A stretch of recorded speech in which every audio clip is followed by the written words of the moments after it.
Hello, welcome to Revelator Alpha. Hope you're all well. Sorry about the little bit of delay here coming online. I just wanted to let you know some hot news coming out here in the UK, but also all over the world in terms of motorcycles.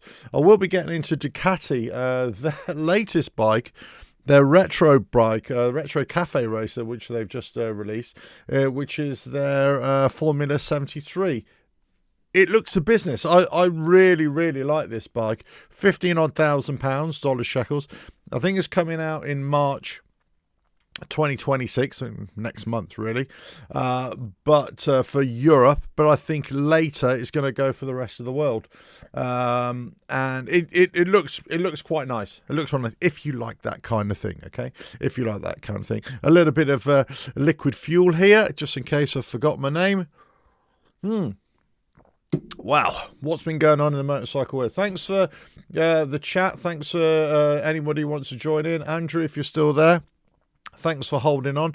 I do have a couple of issues in putting the chat up on the screen for some reason. I don't know why. Oh, there we go. Now it's popped up again. Let's have a look. There we go. We're working. It wasn't working a second ago. That's why there was a slight glitchy delay in me coming live. Once again, thanks for your support. Thanks for joining in and watching the videos later or the live shows later, leaving your comments as well. And thanks for those who are joining in live or happen to join in live. I'm doing this very much guerrilla style right now, for want of a better word, in that I'm not advertising when I'm going to go live. I'm just going live and see where it takes us. I actually much prefer that. Michael, hello. How are you? Oh, no, my message was deleted, but hello, I know you're there in the background. Hello there. Listen, let's just get straight into it, really. Thanks for all the support, as I say. Thanks for all joining the chat and the comments. Really do appreciate it.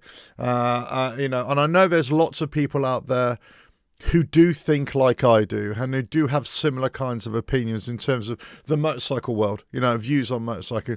And, there are people out there who are just really interested in the biz, as it were, the industry news and what's going on. And I do. I really find that interesting. I love all the bikes. Of course, I love doing my riding stuff, but I've moved away from showing all that in terms of what I personally do riding and what I do in my workshop as well.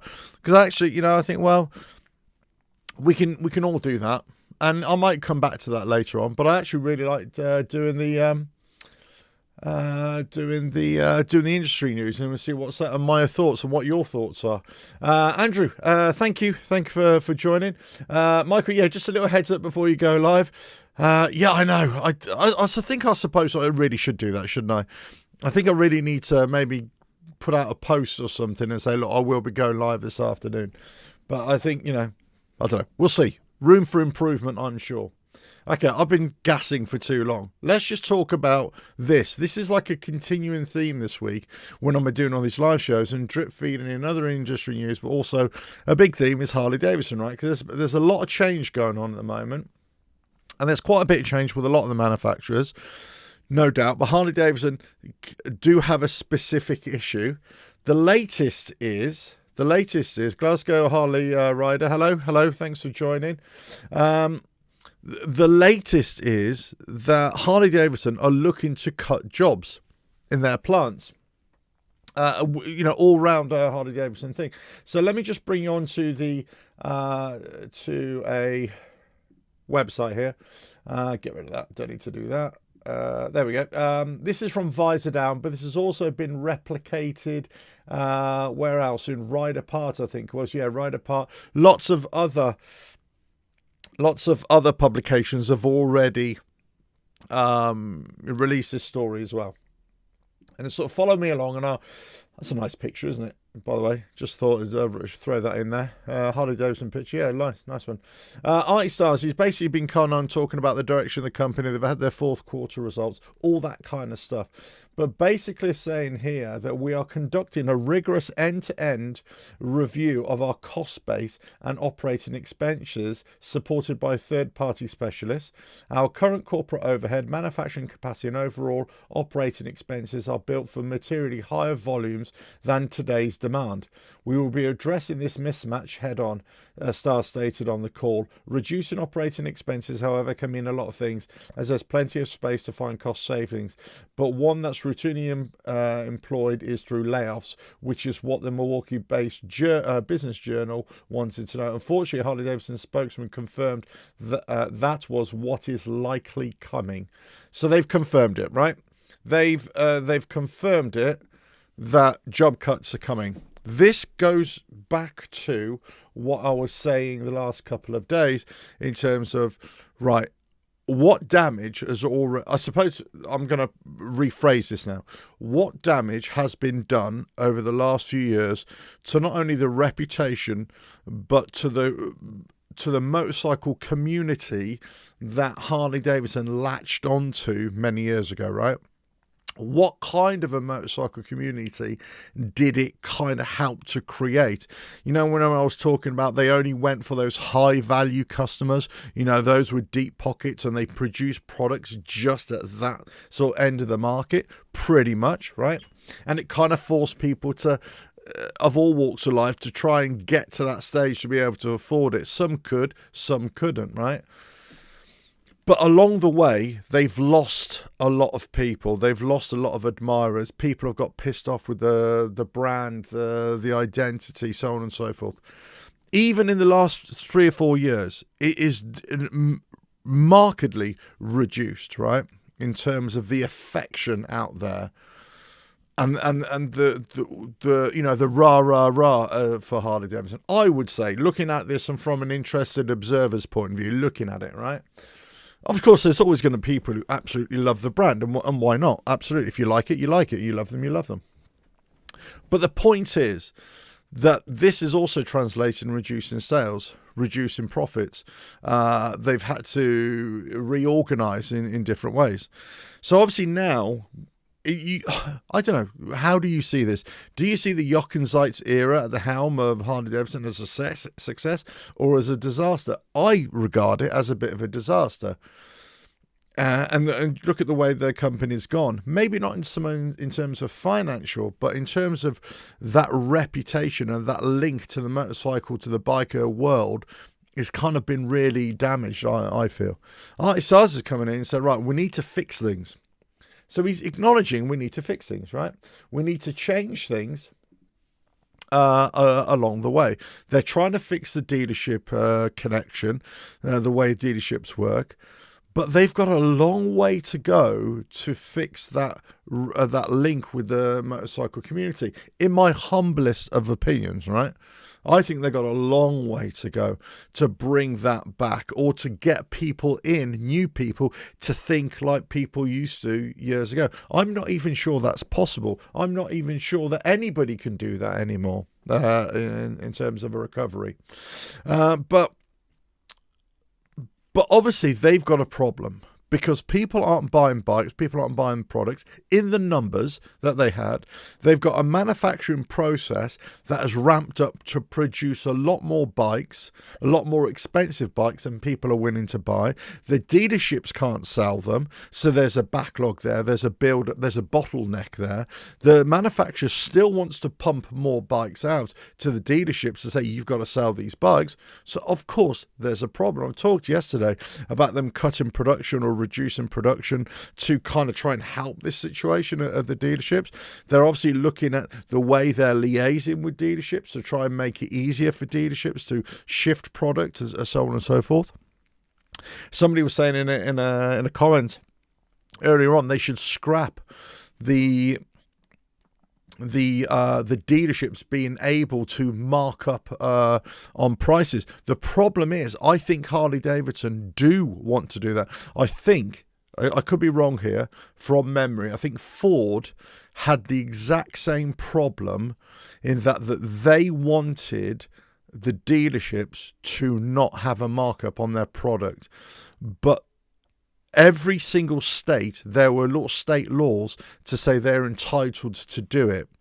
So then you had independent dealerships who were able to do it, or franchise dealerships were able to do it. And even Ford and I think Harley Davidson also tried to do this, they could not open up their own outlet direct from the manufacturer, right? So it had to be an independent. So therefore, they couldn't get this over the line in terms of this, adding another $3,000 or $4,000, $5,000. So the comment was, well, why doesn't the Harley Davidson, they cover all those costs? They don't charge them. They don't allow those to be charged. All the dealership should be charging is like a handling fee, a very nominal handling fee, and whatever profit that the markup they're allowed on the buying of the bike from Harley Davidson and the resale. And yes, that would appear to be the best way to do it, right? It would eliminate a lot of the kind of bad feeling in there. Similar to what we have around Europe or around the world, right? You have that price and that's it. As long as you don't add to it, that's the price you can pay. In fact, you can get it for less if you want to. But whatever that marked price is, that's what you know, that's the maximum you're ever going to pay. And if you get a good deal, then you can get, or you pay that, but you get extra freebies thrown in as well. But obviously, they've got to work on this. So in the meantime, they know they're producing too many. They haven't got the market there for it. There's a big backlash still. There's people like me saying, hold on a minute, it isn't all rosy. Just let's just read between the lines. Let's just see exactly what's going on here. And in all fairness to Artie Stars, he seems like the kind of person who's not going to whitewash anything. He's said, actually, do you know what? There is a problem here. We need to turn this around. We need to do X, Y, and Z, right? But ultimately, that means that the company is going to have to shrink. Maybe temporarily, but it's going to have to shrink. It's going to have to reduce costs. It's going to have to streamline. It's going to have to do something. The best way to do that, we all know this. It might not be the nicest thing. It might not be the best social thing, but in terms of the best thing for the company, in terms of dollars and cents, in terms of cash flow, balance sheet, everything, is to cut costs. And the best way to cut costs is through labor costs. That's the best way to do it. In fact, it's not even necessarily the best way to do it. It's the quickest way to do it. The quickest way to do it, especially if you've got a surplus in particular areas. So, I'm not surprised that this was coming. I'm not surprised this was coming. In fact, Harley Davidson would not be alone in using this strategy. Of course, any business has to do this. They would have to have layoffs if the business cannot support the employment of so many people. Let's have a look at these here. These comments. Thanks for joining the chat. I'll get back to that. Sorry, I've missed quite a few, so let me just here we go. Kevin, hello. Harley stock is dangerous fall into junk status. I mean, investors like Bracker Vanguard would have to divest. Well, I mean, they've got their fingers in so many pies, haven't they? But I wouldn't be surprised. The things with stock prices, they'll go up and down all the time. So, I used to look at stock indices and also stock reports a lot, especially when it's like automotive and manufacturing and motorcycles, Harley Davidson, and they would I wouldn't say falsely give higher expectations sometimes, but it was kind of misleading sometimes the way they would report on these things. And sometimes says, oh yeah, company's doing great, or the slightest little thing that was happening elsewhere would suddenly put the stock price up. But overall, it's got to be how the company is doing that ultimately brings down the level, right? So plenty of loyalists out there. Was a disaster. Z was a disaster. Even the dealers' markups on used HD is obscene. They are not selling, and they retain the prices and just sit there. Madness. Well, I think so. I think that's absolute madness, where you've got product in your warehouse, in your dealership, and you're just not selling it because you're still trying to, hold on to the highest prices. What you need to do is get rid of it. You need to get rid of it. especially if it's stuff that you can't shift. Get rid of it. Get rid of a deal. Get cash coming into the business, because at the end of the day, you need to, and you can make it up on the next one. Or don't try and make so much on each individual one. The problem is, as we know, if dealerships are going to survive, they have to make money. They're not going to make money on the new bikes. They have to make money on the used bikes. If they reduce the markup on those, they'll shift a lot more. So they'll be able to stay in business, so they can afford to keep those new sales being profitable, at least to a certain degree. I believe the Mocha, hello Tom, I believe the Mocha was hugely responsible for allowing dealers to be overly zealous with their pricing, including not backing up the product when necessary. I think there was definitely a problem between both, right? I would say there's definitely been a problem over the years. And I think the pricing, the strategy from Harley Davidson under Jochen Zeitz is hardwire in terms of just producing big, expensive bikes has been the problem. Has been the big problem. Glasgow Harley Rider. Hello there. I just sold my 2013 Road King and bought a 2015 Thunderbird Commando. Far better build. Oops. Yeah, they're nice bikes. Nice bikes. Really, I do loads of T-Birds. They're good. 2013 Road Kings. Yeah, there's a lot of love out there for the Road Kings, and I am a big fan of the Road Kings as well. I personally think it's a mistake that they've got rid of them. Now, would they make a return? Will they do something?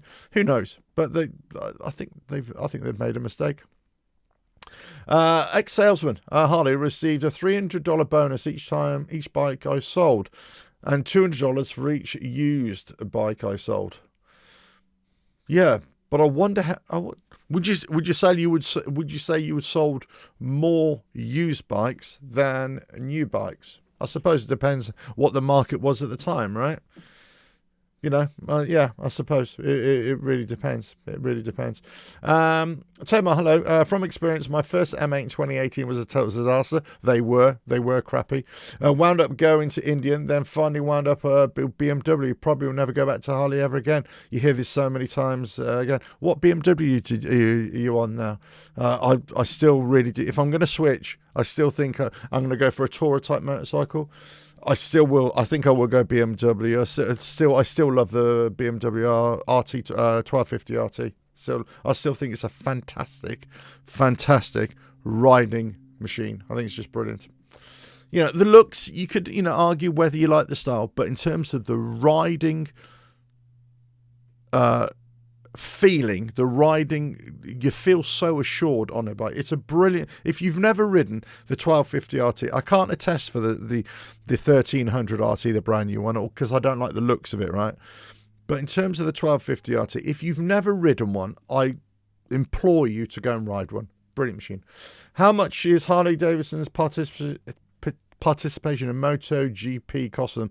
Well, it's not the participation in the MotoGP, is it? They're going to be on the same weekend of MotoGP at certain races, and they're going to do the King of the Baggers type thing as well. So, yeah, it's going to cost a lot, right? I mean, I wouldn't be surprised if this continues for Harley Davidson in terms of they're reducing sales and having to cut costs and everything, whether they could even justify keeping the race team going. I don't know. How many UK dealerships have now closed? Good question, because I think I reported it a while ago now, and I think I'd said in 2 years it was about 10. 2 or 3 years, I think it's about 10. It might be a little bit more than that. I think it's stabilised recently. I can't think of any others that have closed. I know there's one up north that is closing or recently closed as well. Was it Edinburgh? I can't remember which. No, it wasn't Edinburgh. Anyway, wherever it was. But yeah, they have closed. And so Indian were last year, they came up to a level they were level with Harley Davidson in terms of dealerships out there. And I think now, because Indian just opened up another dealership up north somewhere, so I think they've gone in front of Harley Davidson in terms of the number of dealerships in the country. Incredible. Hi Alf, have you had any sumping issues? 107 recently bought 2018 low right, and I've heard sumping issues. Is something I should sort out? No, I haven't. I haven't had any issues as well. There's quite a few things that you can look at in terms of you can look at oil pumps, changing oil pumps, maybe changing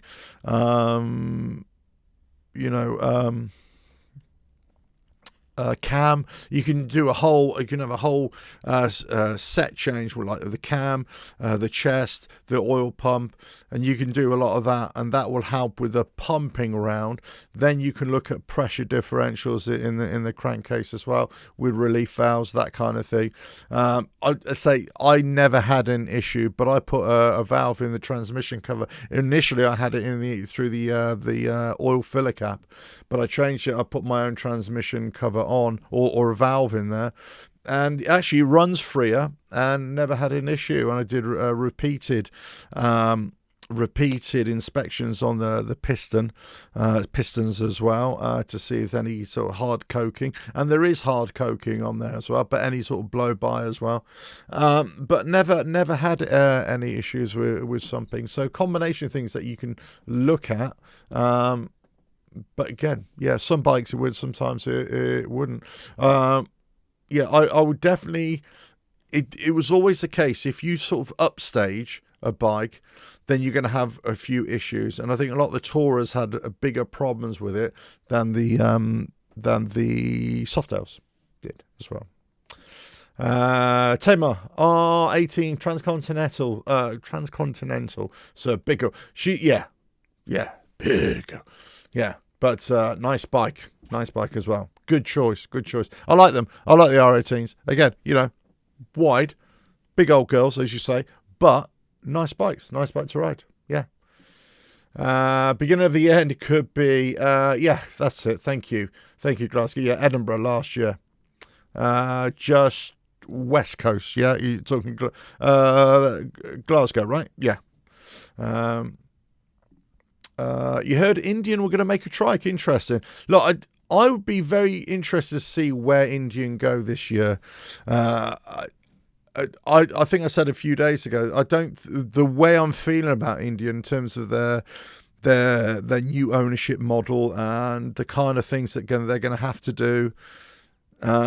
I don't think you're going to see a lot for 2026. I think the planning will be for 2027. I think there's stuff that they can do for 2026, but it really depends what they bring out. But listen, they've just brought out that vintage variant. I think we could probably see variants come out, but in terms of new bikes, I just wonder whether a trike is really the way to go, whether they really need to go in that general direction, but I could be wrong, but I wouldn't be surprised, because I'm not sure how many employees Indian had before the takeover, but obviously now they've had the takeover, I believe. Again, correct me if I'm wrong, I believe it's about 900 jobs were taken over, were secured. So I don't know if there's job cutting there, but let's just say there is, right? Let's just say the reality is that your new company, they're going to have to streamline it a little bit. 900 jobs were cut. That does not surprise me either. If big brands are not selling motorcycles, or if brands are not selling motorcycles, or any manufacturer is not selling product, guess what? You have to cut costs. You have to downscale production, right? It's just the way it is. That's the story really of the day in terms of Harley Davidson, that, job cuts are coming. It would be very interesting to see how dealerships are able to respond in this, and how. Look, I've always been hard and fast about this, that dealerships are at the coalface in dealing with customers, and they have to deal with the good and the bad. Sometimes the dealerships are at fault, or individuals within the dealership are at fault, and they've got a bad attitude. But hold on a minute, also bikers, riders can have bad attitudes as well, right? And sometimes there's a bit of that. Sometimes it's just, one-sided. Either the customer is totally out of order or the dealership is out of order, right? But if you get that right, if you get that marriage right in terms of customer interface at the coalface, you've got something special. And there are some dealerships I know that do this correct, that they do it right, okay? So I'll give you an example. There's one down this way near the south coast that have got a very good reputation. I don't know, because I don't go there. I've been there a few times. I don't go there, but the reputation I've had has always been that they treat you right. Glasgow Harley Ride It. Maybe you can come in on this as well. I believe West Coast have a very good reputation in terms of the way they treat customers. I think they got a nice little cafe there in the dealership as well, and people can go there and hang out. A lot of places do, but it seems to be there's a lot. It's a much more of a destination and to enjoy yourself rather than go there and buy. And I think that's correct. So you can create an atmosphere where it's a pleasure to go to a dealership, right? And especially with a company like Harley Davidson, they could have made this more of a mandatory trait, a quality, that going to a dealership has to be a pleasurable experience, regardless of what kind of a person you are. The problem is that's been allowed to fall by the wayside, and the chase of the dollar, the pound, the shekel has been too much of an issue, too much of a prominent thing for lots of them. I heard India. Yeah, you're right. 900 is accurate for Indian. 2026 will be incremental, and 27 would be the big push. Yes, I believe so. That's for Indian. Absolutely right. Let's have a look. Kevin, hello there. How are you? Go on, yeah. 132,000 plus motorcycles reports are sold to dealers. How many model year bikes have the dealers sold? Exactly that backlog. It's all the way Harley Davidson are not alone in here, trying to get actual figures from manufacturers of what they've actually sold. It's not always that easy, right? Hello, Philip Woodacre. Hello, thanks very much. That's 1644. Do you think Indian would make a Sportster type bike? It's crying out for Indian to make something like that. It's absolutely crying out, because if Harley Davidson don't want to do it, then Indian sure as hell should do it. I've said this the last couple of years. I think I was saying this a while ago, 4 or 5 years ago, when Indian were really starting to push and to start clawing on the coattails of Harley Davidson and say, look, Indian, we're here, and this is all the bikes, and they put in a big PR push. And then all of a sudden it went flat, and they really didn't do anything. It's at that stage when they're really clawing up, I thought, here we go, here comes Indian. They're going to surprise a lot of people with all these new bikes, these entry level bikes, these smaller bikes, all this sort of stuff, and really challenge Harley Davidson. But it just went flat. But yeah, if they're going to do it, that's the kind of thing that they need to do. I'll definitely do it. Father Sarducci.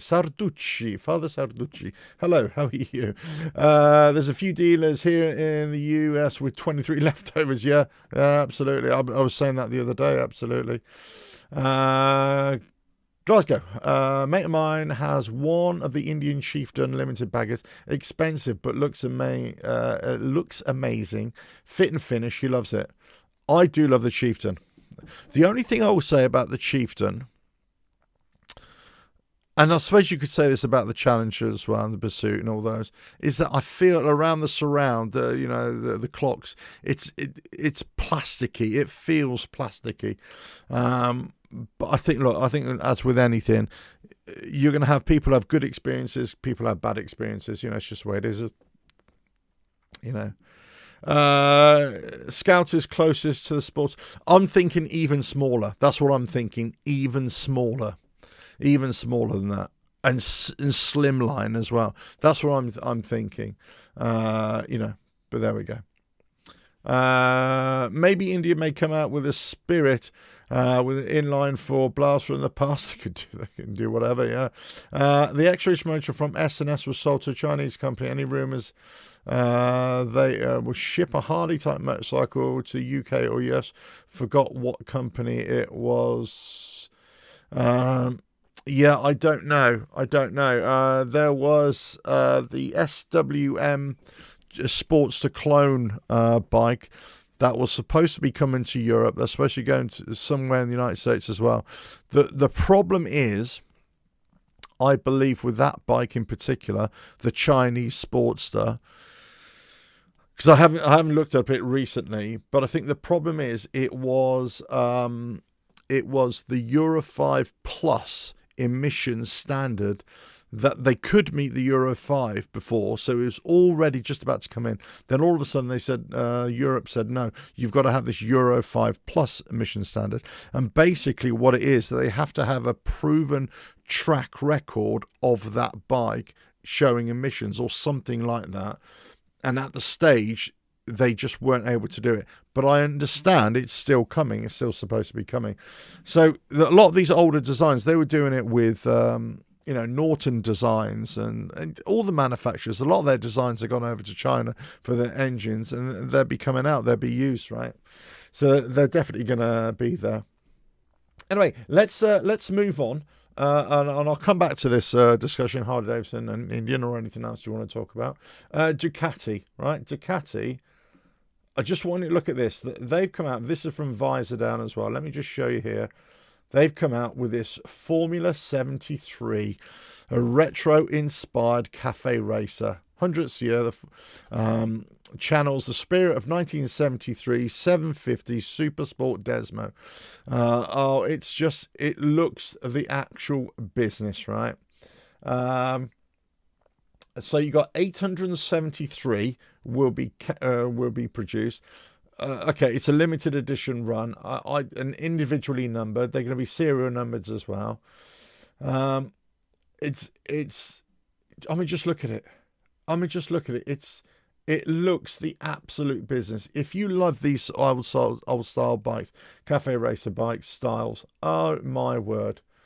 Slim, restrained, with silver and aqua green paint scheme lifted from the archive, and it's clip-on bars, bar end mirrors, short frame reinforced cafe racer silhouette, while billet aluminium components, levers, foot pegs, Rizoma fuel cap add to it.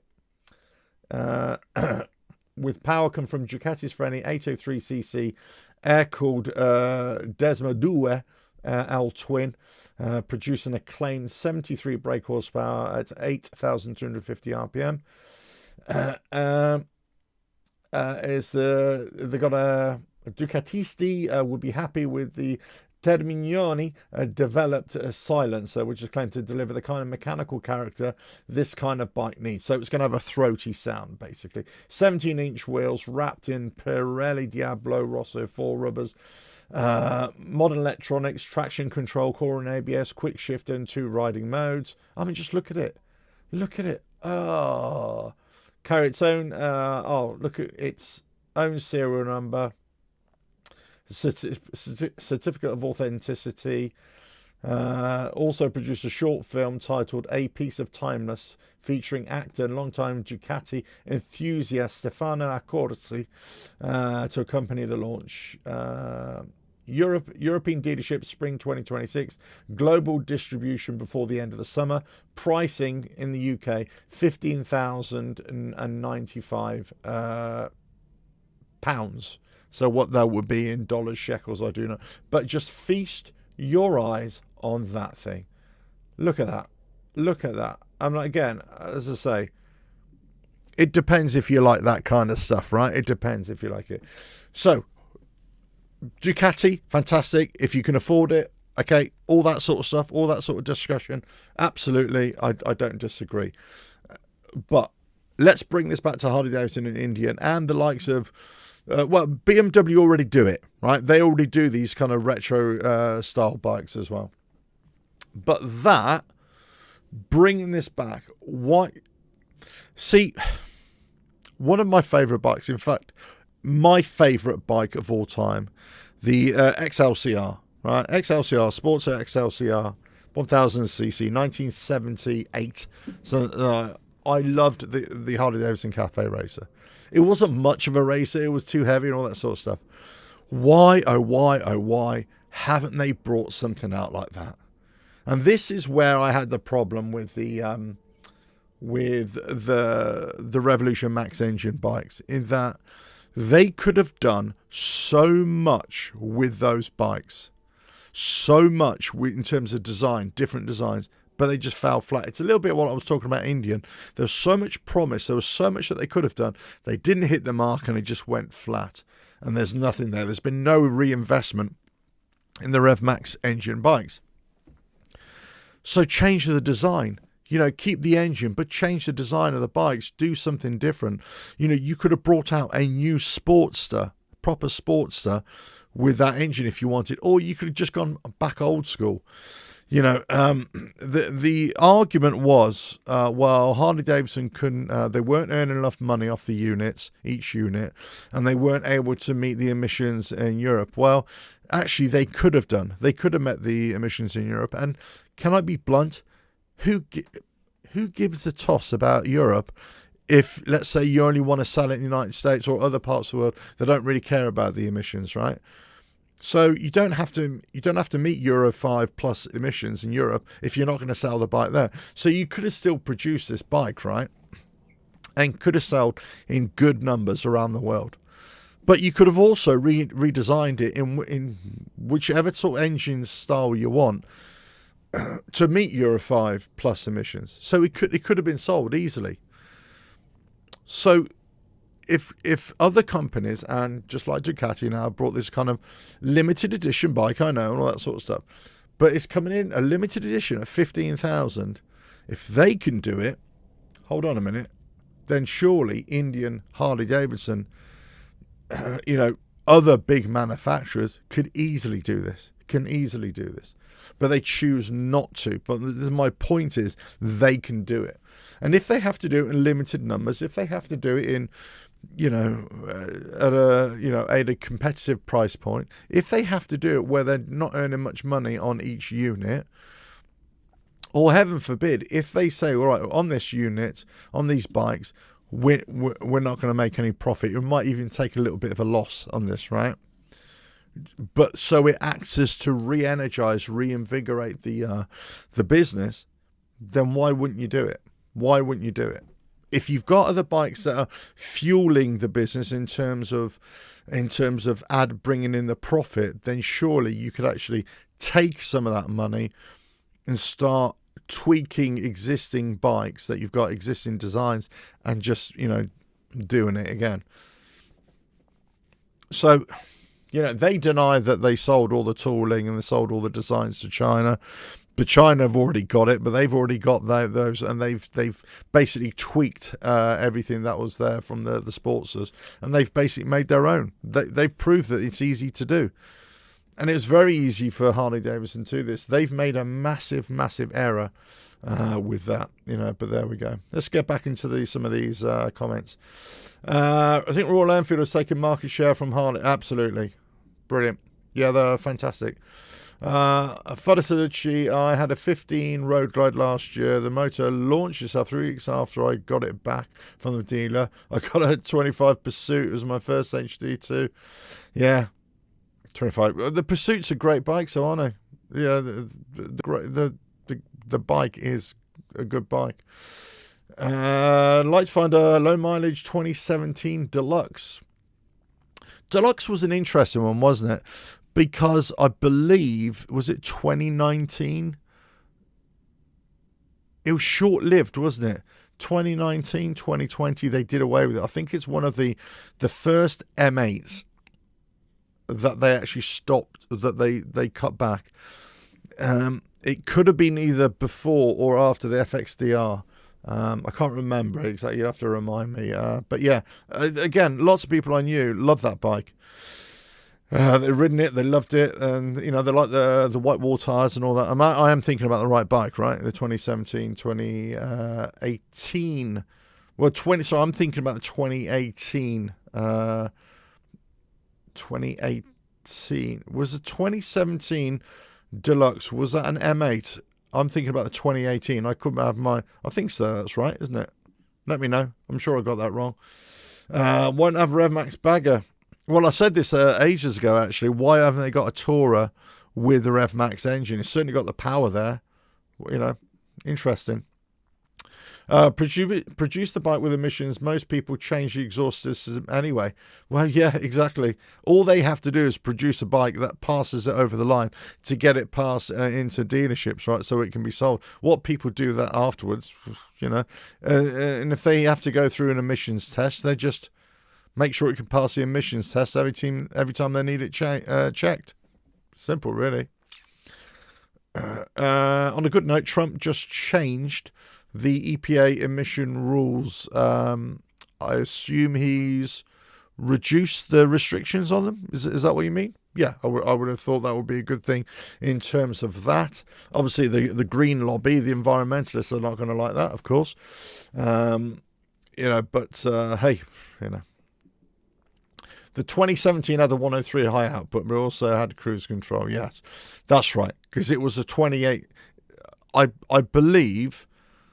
Because 2017 obviously was when the M8s came out, but they came out in the Tourers. The 2018s was when the Softails came out. I just couldn't remember whether Deluxe was one of the first Softails that had it on the 2017, or whether it was a 2018. But yeah, that makes sense then. The 2017 103 high output, yeah. He changed regulations. Yeah, he's changed regulations. I think he's been talking about that for a while, though, hadn't he? I think that's and not just in that affects motorcycling. It affects a lot of industries. I think. Did Harley Davidson ever make a lowrider in a CVO package? Lowrider, CVO package? I'm gonna say no. I don't believe so. It's amazing that the computer of the brain starts clicking back. It's like a Rolodex going, or one of those cash machines going. I don't believe so. They did do a CVO what was that CVO that they did years ago? Okay. When I finish a live show, I'm going to go Google it. In fact, you can go and Google it yourself. It was one of the early CVOs, and it was a very slimline bike. It was one of those. It wasn't low ride. It was whatever it was. It was a very slimmed down bike, but it was the CVO. Let me know, please. Let me know. Michael, if you're saying no, yeah, it's a lowrider, but let me know. One of the first CVOs it wasn't the big Tourer, right? It wasn't the big bagger. It was something else. Let me know what it was. I can't remember, but I know in the memory banks, I know something is there. It's one of the very early CVOs. Yeah, you'll have to let me know. Anyway, but what do we think? I mean, what do we think about the future of this? The future of, do you feel, or do you have a different opinion that Harley Davidson can emulate what other manufacturers are doing, that they can bring new motorcycles, that they can change it up significantly? Because as far as I can tell it, no matter what I personally feel about the bikes that they've released, that I think, yeah, they're great bikes, right? They look great. They ride great. The designs, they look great. I've never said that I hate the bikes and I hate Harley Davidson. Far from it. And if you watch my channel, you know that, right? And if you watch my live shows, you know that. What I have said is I wouldn't buy those motorcycles for that price. Used bike, yeah, used one, yes, but not brand new. So that's the argument I've always said about a manufacturer trying to push a new product, right? But I'm just wondering, do you have a similar kind of feeling that they need to change it up? They need to do something, because what they've been doing is obviously not working. If you've got the new CEO coming in and saying, look, let's call a spade here. He's come in and said, we need to change things pretty damn quickly, because this ain't right, because the future of this company is down there, and we need to stop it falling initially, and we need to stabilize it and find a way to get it back up. That's exactly what he's done. Thank you, Michael. Thank you, Michael. You are the man. I knew it was the FXRT. Thank you. I knew it was. That's what was in my mind. That was in my mind. Thank you. I knew it was there somewhere. Yeah. So, it'd be very interesting. Let's have a look here. Federico, hey, hello there. How are you? Long time no here. I still have the original exhaust on my Pan America ST from 2025. We'll have Euro 6. We will have Euro 6 in Europe. God, what is Euro 6 going to be now? I haven't kept up with the latest there. They'll have to innovate and try and stay in the game for sure. Well, I agree. I think this is not... Actually... I was just about to say something, but I'll stop myself. This is not a Harley Davidson issue. This is all manufacturers. They have to rethink the game. They have to rethink the game entirely for the next few years, because there are other manufacturers who are already doing it. There are other manufacturers that are already doing it, and they will do it. And they will continue to do it, and they will continue to find new ways to do it. So there we go. Harley Sprint will come in June 2026. Well, again, they keep on talking about this. I've heard rumors as well, but it'd be very interesting to see in the coming weeks and months if we have more information and we can see it coming out. Again, if it does come out, let's just see what it is. Let's just see what happens there. My first bike, 97 Hadaka 125 Dirt, and some girl tried to steal it. Yeah, she tried to steal your bike and then you married her. I know how this works. Or she became your best friend. Whatever. Sink or swim time. Absolutely, sink or swim time. Do you know what? I have to look at the 1999 FXRT. Hold on, I have to look at it. Because I FXRT CVO. Oops. Bear with me, guys, and I'll show you the picture. Because it has to be in my mind. It's the bike which I thought it was. Images. The used 99. Now, was it the CVO? CVO FXR. I think it's got a lot of custom ones now. I wonder what the original one... is this it? No, that's not it. I can't actually find the picture of an FXRT. Here we go. Is this it? R3. Okay, R3. There we go. I think this is it. Let me know, guys. I'll put this up for you. Let me know if this is it. That's obviously not the original one. What are the original colours? But anyway, what I'm trying to tell you is that the FXRT, that was it. The CVO wasn't what you assume the CVO would be in terms of baggers and stuff like that. Right? That's what it was originally. I wonder what the original colours were. Let's see. Let's go original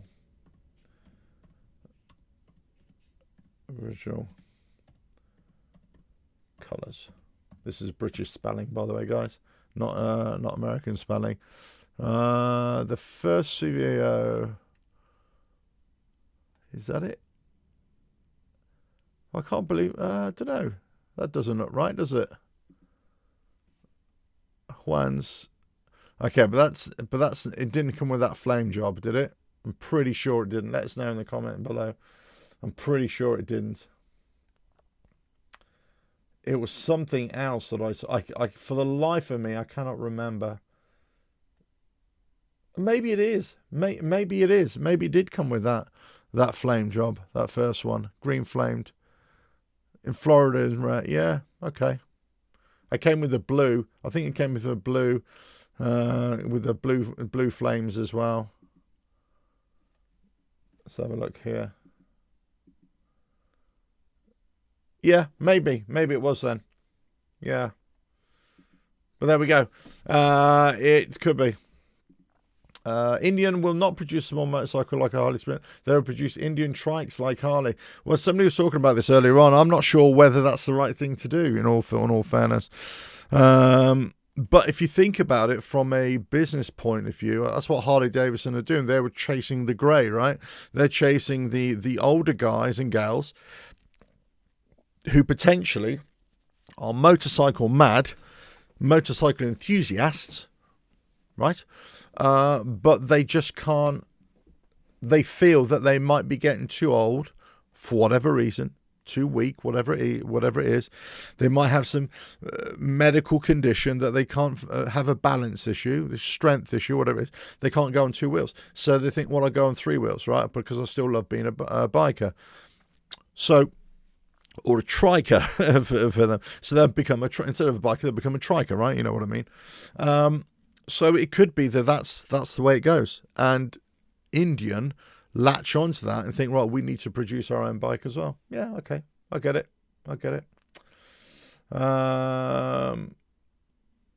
There we go. Andrew, thank you. Green and black, red and black, blue and black flame, I think. Yeah, okay, that's what I was looking at. I couldn't remember if it was something else. Stone Cold Blue, classic deep blue tone used on the FXR2. Resting red, bold red, paired with some Stone Cold Blue. FXR, two-tone candy blue with flames. Vibrant candy. Okay, yeah.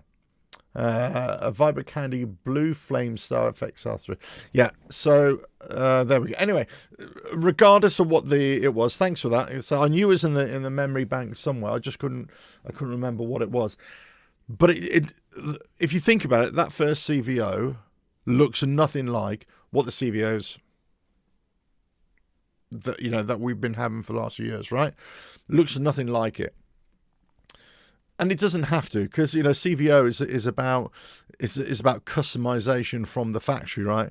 Customizable options, and paints and special paint and all that sort of stuff. It's got nothing to do with the bike. I think possibly in recent years, we've become accustomed to being, baggers, that kind of thing. That's what CVOs mean, but it isn't. It doesn't mean that, right? CVOs have got to have some luggage, have got to have some boxes. We've got to have some infotainment system, some navigation system on your bike. It obviously it doesn't mean that per se, but it just means something above and beyond what is a standard bike, right? And instead of you speccing up your own bike with your own custom, well, this is what the manufacturers say. Look, we can customize the bike for you. Here we go. There's one already prepared for you. How do you feel it? There's an extra 10,000. It will cost you to buy that. That's what it is. I wonder, if the likes of Indian, because they've got now the guy at the top, Mike Kennedy, the CEO. Ex Harley Davidson for God knows how many years. He was at Harley Davidson 30 odd years, 23 years, whatever it was. Whether he's, well, many people believe already that he's going to be taking a lot of ideas, a lot of influence from what Harley Davidson have done. In fact, he's already said he's going to take a lot of what Harley Davidson done in terms of dealerships, in terms of merchandise, in terms of all that, and bring that to Indian as well, and make Indian like this as well. So I think, if you ever thought that Indian and Harley Davidson were quite close, I think you're going to see them being a little bit more closer. Are we going to see similar kind of bikes from both? Yes, I think we already have, but I think we're going to see possibly even more. Does the trike make sense if you're going after that grey dollar, that grey pound, that grey shekel? Yeah, I think it does. It does make sense for them to do it. I'm not sure it's the right move, personally. I'm not sure it's the right move to do. I would really like them to do a small slimline bike. Whether they would do it or not, I don't know. But the thing is, if let's say Harley Davidson are bringing out this small cc bike, 250cc, whatever it is, in June, then really Indian need to jump on that as well. Whatever one does, the other one needs to do as well. They need to match each other at least. They need to better each other. They need to do better. Yes, I agree with this, Michael. Yeah, the Evo, best, easiest to work on. Yeah, absolutely. It was. The problem, and it's saved the company really, many ways, isn't it? I mean, but the motor, the market's ripe for Indian to really kick on. Yes, I agree.